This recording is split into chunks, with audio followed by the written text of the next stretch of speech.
At the end when you beat them, they call it a what? A flawless victory.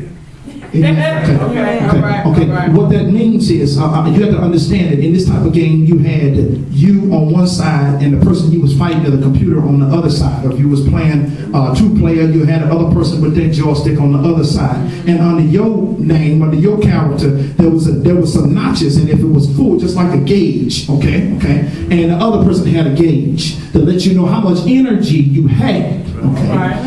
And how much energy the other person had. So the objective of winning was to make sure the other person's stuff ran out before yours did. Okay. And in the event that you managed to beat your opponent without getting touched, that means your gauge was full and their gauge was totally empty. They would have a voice. There would be a voice that would appear on the screen that said flawless victory. Okay.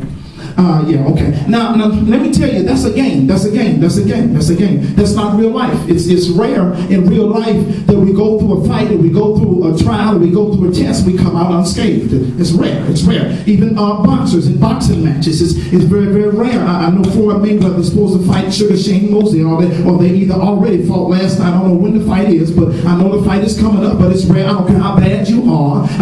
Floyd Mayweather is a bad boy, but I've never seen him come out of a fight without at least getting punched one time. Never seen it happen. All the best boxers in the world have never come out of the ring without, I don't care if they knock somebody out, even the person that they knocked out at least got in one punch. At least they got in one punch. But see, we endure fights of faith. We endure the fights of faith, but most of us don't always come out with what's called a flawless victory. Sometimes we leave with a limp like Jacob did. See, Jacob wrestled God all night long. He wrestled in Genesis 32. But see, even though he prevailed, he still came out with a limp. Because God touched him at the hollow of his thigh, right about here, where the joint meets with the, oh my God, on each other. So God left him with a limp, even though he had a minor victory. God still left him with a sign that he did not have a flawless victory. Have you ever seen somebody that's been gone through a battle and they got some scars? Amen. They got some wounds.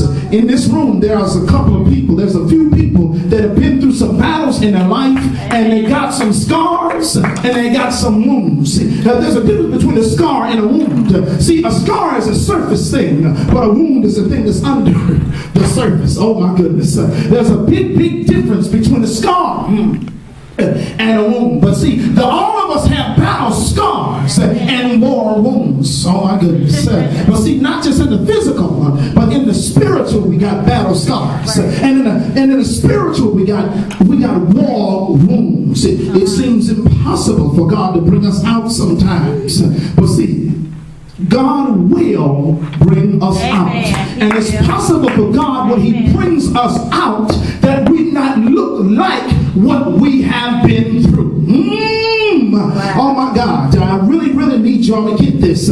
Our friend of mine, Cedric Shannon Reeves, wrote a song that said, I'm not what I did any longer, because God has delivered me. God has made a change in me. I'm not what I did. See, we make the mistake and make an identity what we do. You are not a construction worker. That's just what you do. You are not a teacher. You are not a no, that's a little bit different with teacher, but you are not a plumber. You are not a landscaper. That's what you do.